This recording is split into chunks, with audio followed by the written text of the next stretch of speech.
जिंदगी की नई पाठशाला। सुप्रभात बच्चों। इस कोरोना के आपदा काल में सारा विश्व जहाँ अव्यवस्थित है, तो हम ये समझते हैं कि आपकी पढ़ाई भी थोड़ी बहुत शायद बाधित हो रही है। मैं निर्मल कुमार राय, आपके विज्ञान शिक्षक, आप विज्ञान के एक पाठ लेकर आपके यहाँ उपस्थित हूँ। उम्मीद है कि इस कोरोना के काल में भी आप अपने को स्वस्थ रखे हैं और अपनी पढ़ाई लिखाई यथासंभव दुरुस्त विधि से जारी रखे हैं। तो आज हम आपके लिए वर्ग नवम यानी कि कक्षा 9 का अध्याय 10 और पाठ गुरुत्वाकर्षण, इस पर चर्चा करेंगे। तो इसके लिए हम पहले जानेंगे कि गुरुत्वाकर्षण है क्या। तो आइए हम इसे जानने का प्रयास करते हैं। हम अपने दैनिक जीवन में कई बार ये देखे हैं कि किसी चीज़, किसी वस्तु को यदि एक ऊंचाई से मुक्त रूप से गिरने दिया जाए तो अनायास ही धरातल की ओर यानी कि पृथ्वी की सतह की ओर गिरती है वस्तु। इसका क्या कारण है, कभी आपने सोचा है? क्यों वो वस्तु अपने आप ऊपर की ओर नहीं चली जाती है, क्या किसी और नहीं, सीधे धरती की ओर यानी कि नीचे की ओर? ऐसी ही एक घटना सर आइजैक न्यूटन के साथ एक बार घटित हो गई है। सर आइजैक न्यूटन के बारे में तो आपने सुना ही होगा। एक महान वैज्ञानिक, महान भौतिकवेत्ता, महान गणितज्ञ। एक दिन वो एक सेब के पेड़ के नीचे बैठे थे। अनायास एक सेब उनके ऊपर आ गया। ये घटना उन्हें ये सोचने के लिए प्रेरित किया कि आखिर ये सेब नीचे की ओर ही क्यों गिरा, ये क्यों नहीं ऊपर की ओर चला गया या किसी और दिशा में क्यों नहीं चला गया। उन्होंने इसके बारे में काफ़ी लंबे समय तक चिंतन, मनन, अध्ययन और बहुत सारे प्रयोग किए। तत्पश्चात उन्होंने ये अनुमान लगाया कि शायद इस सेब को धरती अपनी ओर आकर्षित कर रही है। आकर्षित की होगी तभी ये नीचे की ओर गिरा है। अब उनके मन में अनायास ये प्रश्न भी उठने लगा, अगर पृथ्वी इस सेब को अपने ओर आकर्षित करती है तो क्या ये चंद्रमा को अपने ओर आकर्षित नहीं करती है? तो फिर चंद्रमा क्यों नहीं धरती पर गिर जाता है? इस तरह के कई सवाल उनके दिमाग को कौंधते रहे और वो उनका हल ढूंढने के लिए प्रयासरत रहे। काफ़ी समय तक इस पर विचार विमर्श के बाद उन्होंने ये तर्क निकाला कि पृथ्वी सेब को अपनी ओर आकर्षित कर रही है या करती है, जिस कारण ही सेब की गति धरातल की ओर और वो नीचे आ गिरता है। अब प्रश्न उनके मन में ये प्रबल हो गया, तो फिर चांद क्यों नहीं गिरता है धरती के ऊपर? लंबे समय तक अध्ययन के बाद उनको ये अनुमान हुआ कि सिर्फ पृथ्वी ही नहीं, इस विश्व के हर दो पिंड, चाहे वो कहीं भी क्यों ना हो, अपने द्रव्यमान के कारण एक दूसरे को आकर्षित करते हैं। ये आकर्षण बल को उन्होंने नाम दिया गुरुत्वाकर्षण। इस गुरुत्वाकर्षण बल के बारे में उन्होंने एक नियम भी दिए। उस नियम को कहा जाता है न्यूटन का गुरुत्वाकर्षण नियम। आज हम उसे जानेंगे और इस नियम को गुरुत्वाकर्षण का सार्वत्रिक नियम भी कहा जाता है। ऐसा क्यों कहा जाता है ये भी हम जानेंगे। तो बच्चों, आइए हम इन प्रश्नों का उत्तर थोड़ा विस्तार से ढूंढने का प्रयास करते हैं। इस विश्व ब्रह्मांड में हर पिंड का अपना द्रव्यमान होता है और इस द्रव्यमान के कारण ही वे एक दूसरे को अपने ओर आकर्षित करते हैं। ऐसे तो आकर्षण कई कारण से हो सकते हैं। एक चुंबक लोहे से बने दूसरी वस्तु को भी आकर्षित कर सकता है। एक चुंबक दूसरे चुंबक को भी आकर्षित कर सकता है यदि उसके ध्रुव विपरीत हो। एक आवेश दूसरे आवेश को भी आकर्षित कर सकता है यदि उनके पोलरिटी अर्थात एक धनावेश और एक ऋणावेश हो। अगर वो असदृश आवेश हो तब भी आकर्षण होता है। तो हर प्रकार के आकर्षण को गुरुत्वाकर्षण नहीं कहा जा सकता है। गुरुत्वाकर्षण सिर्फ दो पिंडों के बीच वो आकर्षण बल है जो उनके द्रव्यमान के कारण, अर्थात दो पिंड अपने द्रव्यमान के कारण एक दूसरे पर एक प्रकार के आकर्षण बल आरोपित करते हैं, लगाते हैं, जिसे गुरुत्वाकर्षण कहते हैं। आप देखते हैं कि वस्तु नीचे की ओर गिर रही है। चंद्रमा पृथ्वी के चारों ओर घूम रहा है, पृथ्वी सहित अन्य ग्रह सूर्य के चारों ओर घूम रहे हैं। ये सभी गति के उदाहरण है। पूर्व के पाठ में हमने पढ़ा है, आपने ये जानकारी हासिल की है बच्चों, कि गति का कारण बल है। बल के बिना वस्तु के गति के अवस्था में कोई परिवर्तन संभव नहीं है। आपने न्यूटन के गति के नियमों का भी अध्ययन किया है, जानकारियां हासिल की है। बच्चों, आपने पढ़ा होगा कि न्यूटन के गति के 3 नियम हैं, प्रथम नियम, द्वितीय नियम और तृतीय नियम। प्रथम नियम में क्या कहा गया है? कोई भी वस्तु अपने अवस्था परिवर्तन का विरोध करता है, अर्थात अगर वो स्थिर अवस्था में है तो वो स्थिर अवस्था को ही बनाए रखना चाहता है, और अगर वो किसी सरल रेखा में एक समान गति से गतिशील है तो वो अपनी गति को बनाए रखना चाहता है। और यह तब तक होता है जब तक कोई बाहरी असंतुलित बल उस वस्तु पर लगकर उसके गति के अवस्था में परिवर्तन लाने के लिए उसे बाध्य नहीं कर दे। अब यहाँ प्रश्न उठता है, तो फिर ये कोई वस्तु जब कुछ ऊंचाई से मुक्त कर दिया जाता है गिरने के लिए, तो वो फिर नीचे क्यों होता है? अर्थात यहाँ ये स्पष्ट हो जाता है कि कोई ऐसा तो बल होगा जो उस वस्तु को पृथ्वी के ओर आकर्षित कर रहा है। यहाँ एक प्रश्न उठता है, तो हम इसे देख नहीं पाते हैं, क्यों? इसके बारे में हमने पूर्व पाठ में जानकारी हासिल की है। क्या हासिल किया है हमने? कि बल गति का कारक है, पर बल को देखा नहीं जा सकता है, बल के प्रभाव से उसे अनुभव किया जा सकता है। बच्चों बताइए, क्या आपने हवा को देखा है?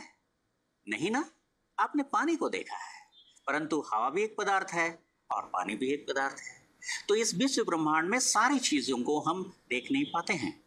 कुछ चीजों को हम देख पाते हैं और कुछ की उपस्थिति को हम महसूस करते हैं उनके प्रभाव से। तो हम बल को महसूस करते हैं उसके प्रभाव से। तो यहाँ जो गति हम देखते हैं, वस्तु पृथ्वी की ओर नीचे खिसक रही है, अर्थात गिर रही है, इसके पीछे क्या है? कोई संतुलित बल पृथ्वी द्वारा उस वस्तु पर लगाया जा रहा है। ठीक उसी प्रकार चंद्रमा की गति पर विचार करें तो चंद्रमा को हम क्या देखते हैं? ये पृथ्वी के चारों ओर अपने कक्षा में परिक्रमा करता है, अर्थात चक्कर लगाते रहता है। यहाँ पर चंद्रमा की गति कोई सरल रेखीय गति नहीं है। आपने गति के पाठ में पढ़ा है कि गति क्या है और गति कितने प्रकार के हैं, इनके कारक यानी कि कारण क्या है। हम गति किसे कहते हैं? गति का अर्थ क्या है? यदि कोई वस्तु समय के साथ किसी नियत बिंदु, जिसे हम संदर्भ बिंदु या पॉइंट ऑफ रेफरेंस भी कहते हैं, अपनी स्थिति अर्थात पोजीशन बदलता है, तो हम कहते हैं कि वस्तु गति में है। और अगर ऐसा नहीं है, उसका पोजीशन यानी कि स्थिति समय के साथ उस नियत बिंदु की तुलना में नहीं बदलता है, तो हम कहते हैं कि वस्तु स्थिर अवस्था में है।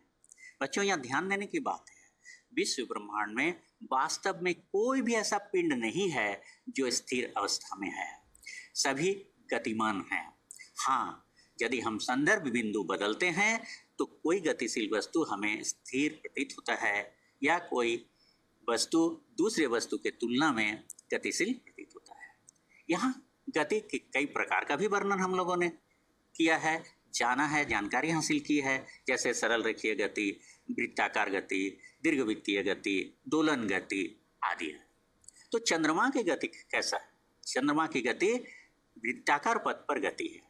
चंद्रमा अपने कक्षा में पृथ्वी के चारों ओर हर दिन 24 घंटे में चक्कर लगा रहा है, अर्थात वो वृत्ताकार पथ में गति कर रहा है। आइए इसकी गति को थोड़ा विस्तार से समझे एक क्रियाकलाप के द्वारा। एक छोटा सा धागे का टुकड़ा ले लीजिए, जिसके एक हिस्से पर पत्थर का एक छोटा टुकड़ा बांध लीजिए और दूसरे हिस्से को आप हाथ से पकड़कर उसे वृत्ताकार पथ पर घुमाने का कोशिश कीजिए। आप क्या देखते हैं? आप क्या पाते हैं? वो पत्थर का टुकड़ा एक वृत्ताकार पथ पर एक समान वृत्तीय चाल से गति कर रहा है। अब इस समय आपको अनुभव जरूर होगा कि उस धागे के द्वारा आपके अंगुलियों के बीच एक खिंचाव महसूस हो रहा है। यह खिंचाव जब तक बरकरार है तब तक वो पत्थर वृत्ताकार पथ पर गति कर रहा है। अब आप क्या कीजिए, आपके दोनों अंगुलियों को ढीले कर दीजिए और धागा आपके अंगुलियों से निकल जाता है। इस समय पत्थर के गति की दिशा को ध्यान दीजिए। कैसा दिखाई दिया आपको बच्चों? आप जरूर देखे होंगे, पत्थर एक सीधी रेखा में एक नियत गति से आगे की ओर निकल जाता है। अर्थात इस समय इसका गति सरल रेखीय गति हो जाता है और इसकी गति की दिशा उस वृत्ताकार पथ के स्पर्श रेखा की ओर होती है। अर्थात क्या है स्पर्श रेखा? किसी वृत्त के एक बिंदु को स्पर्श करते हुए अगर आप कोई रेखा खींचते हैं तो उस रेखा को वृत्त के उस बिंदु पर स्पर्श रेखा यानी कि टेंजेंट बोलते हैं। तो ठीक उसी प्रकार जिस समय आप धागे को छोड़ देते हैं तो वो पत्थर वृत्ताकार गति से अलग होकर उस वृत्ताकार पथ के स्पर्श रेखा की ओर एक नियत चाल से सीधी रेखा में आगे की ओर निकल जाता है। तो इस पर आप थोड़ा चिंतन मनन करें, क्यों ऐसा हुआ? हमने जब धागे को मुक्त कर दिया अंगुलियों से तो पत्थर के वृत्ताकार गति एक सरल रेखीय गति में कैसे बदली? ये इसलिए कि जब पत्थर वृत्ताकार पथ पर गति कर रहा था तो उसके वृत्ताकार पथ के हर बिंदु पर गति के परिमाण यानी कि उसकी चाल तो नियत है, पर वेग की दिशा हमेशा केंद्र की ओर बदल रहा है। कौन बदल रहा है इसे? क्योंकि हम पूर्व पाठ में जानते हैं कि किसी भी गतिमान वस्तु के वेग या चाल या गति की दिशा बदलने के लिए एक बल आवश्यक है। कौन सा बल है जो वृत्ताकार पथ पर गतिशील इस पत्थर के दिशा को हर बार केंद्र की ओर मोड़ रहा है? ये वही बल है जो आप धागे के द्वारा खिंचाव के रूप में उस पर लगा रहे हैं, या आपका हाथ लगा रहा है और ये वृत्ताकार पथ के केंद्र की ओर लग रहा है। इसलिए इस बल को अभिकेंद्र बल भी कहते हैं, अर्थात केंद्र की ओर, towards the centre of the circular path. ये बल जो है सर्कुलर पाथ के सेंटर की तरफ लग रहा है, इसलिए अंग्रेजी में इसे सेंट्रीपिटल फोर्स कहते हैं। ठीक इसी प्रकार अब इस तर्क को लागू किया जाए चंद्रमा की गति में, तो चंद्रमा पृथ्वी को केंद्र मानकर उसके चारों तरफ वो चक्कर लगा रहा है, और अब तर्क होता है कि जब चंद्रमा भी वृत्ताकार पथ पर गति कर रहा है तो उस पर भी कोई बल जरूर उसके केंद्र के अर्थात पृथ्वी के केंद्र के ओर लग रहा है, अवश्य ही लग रहा है, और यह बल पृथ्वी द्वारा आकर्षण बल के रूप में चंद्रमा पर लगाया जाता है। यहाँ पृथ्वी द्वारा चंद्रमा के ऊपर उसके द्रव्यमान के कारण लगाए गए इस आकर्षण बल को ही गुरुत्वाकर्षण बल कहते हैं। न्यूटन ने चंद्रमा के इस गति को इस प्रकार परिभाषित किया, यानी कि उनका व्याख्या किया। अब प्रश्न उठता है कि क्या सिर्फ चंद्रमा और पृथ्वी के बीच ही ये बल लगता है? तो नहीं, ये तर्क अगर हम लागू करें तो हम पाते हैं कि पृथ्वी सहित सभी ग्रह सूर्य को अपना केंद्र बनाकर दीर्घवृत्ताकार पथों पर वृत्तीय गति कर रहे हैं। अर्थात यहाँ भी हर एक ग्रह के ऊपर सूर्य के द्वारा उस सूर्य के तरफ यानी कि केंद्र के तरफ एक आकर्षण बल जरूर अवश्य लगाया जा रहा है। अगर ऐसा नहीं होता तो ये ग्रह अपने वृत्ताकार पथ पर गतिशील नहीं रह सकते, वे अपने वृत्ताकार पथ से स्पर्श रेखीय सरल रेखीय गति करते हुए आगे की ओर कहीं निकल जाते हैं। ऐसा नहीं होता है का अर्थ ही यही है कि केंद्र की ओर, यानी कि ये जितने भी ग्रह हैं जो सूर्य के चारों ओर सौर परिवार में घूम रहे हैं, इन सभी पर सूर्य के द्वारा अपनी ओर एक आकर्षण बल लगाया जा रहा है। इससे हमने क्या सीखा कि विश्व ब्रह्मांड में हर एक पिंड हर किसी दूसरे पिंड पर अपने द्रव्यमान के कारण एक आकर्षण बल लगा रहा है, और इसी आकर्षण बल को गुरुत्वाकर्षण बल कहते हैं। अब है एक विशेष स्थिति पृथ्वी के लिए। यदि इन दो पिंडों में से एक पिंड हमारी पृथ्वी हो जाए और दूसरी पिंड कोई और हो, तो उस समय इस गुरुत्वाकर्षण बल को ही एक विशेष नाम दिया गया है। उस समय इस बल को गुरुत्व बल कहा जाता है, फोर्स ऑफ ग्रेविटी। अर्थात फोर्स ऑफ ग्रेविटी या गुरुत्व बल गुरुत्वाकर्षण बल का ही एक विशेष उदाहरण है। तो आपने अब तक ये समझा कि विश्व ब्रह्मांड में हर एक पिंड हर एक दूसरे पिंड पर द्रव्यमान के कारण एक आकर्षण बल लगाते हैं। चूंकि ये बल आकर्षण बल है, अर्थात ये बल कैसा लगता है वस्तु की ओर, ये बल आरोपित करने वाली वस्तु दूसरे वस्तु को अपनी ओर खींचते हैं। अब प्रश्न उठता है कि यदि पृथ्वी चंद्रमा को खींचती है तो क्या चंद्रमा भी पृथ्वी को खींचती है? तो हाँ, इसका उत्तर हाँ मिलता है हमें। कैसे? चलिए फिर हम अपने पूर्व ज्ञान पर थोड़ा ध्यान देते हैं। हमने न्यूटन के गति के नियमों को पढ़ा है, आप इसे अच्छी तरह से समझ चुके हैं। आप जानते हैं इसके 3 नियम हैं।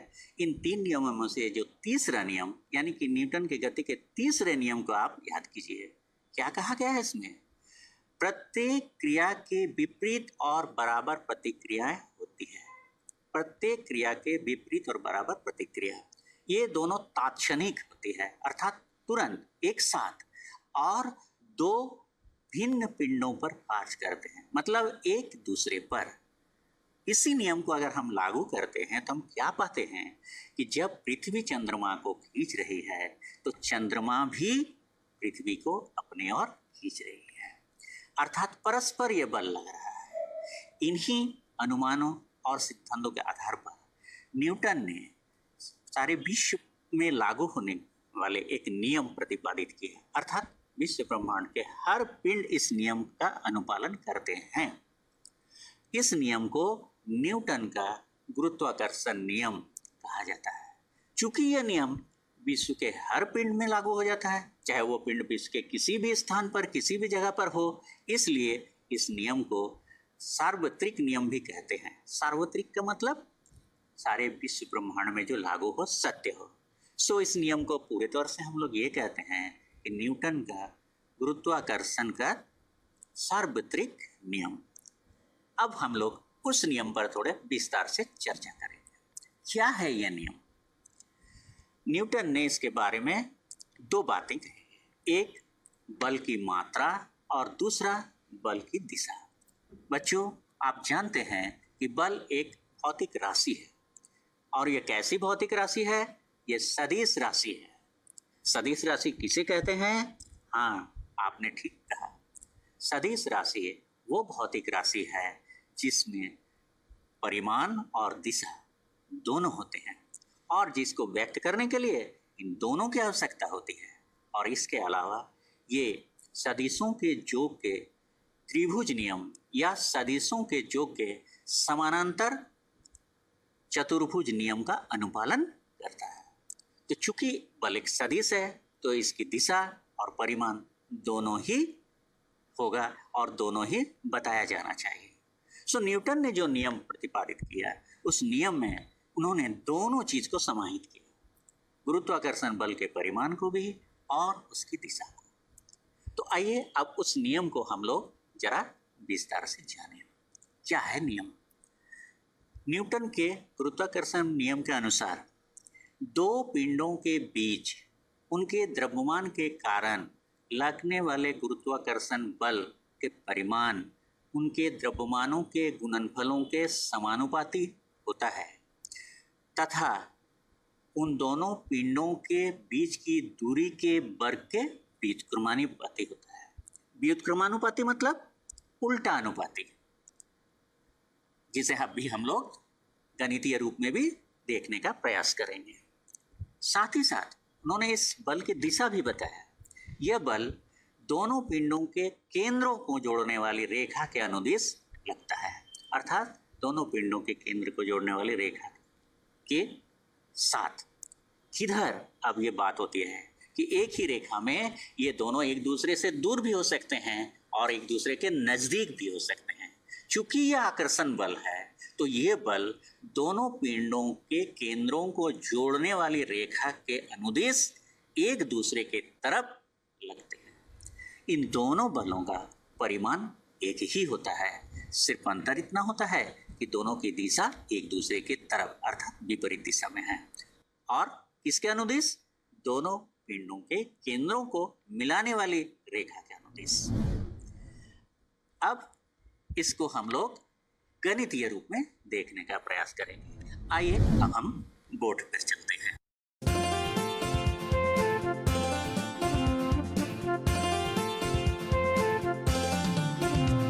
नई जिंदगी की नई पाठशाला, नई जिंदगी की नई पाठशाला। जीने का तरीका सबका अब है बदलने वाला, जीने का तरीका सबका अब है बदलने वाला। नई जिंदगी की नई पाठशाला,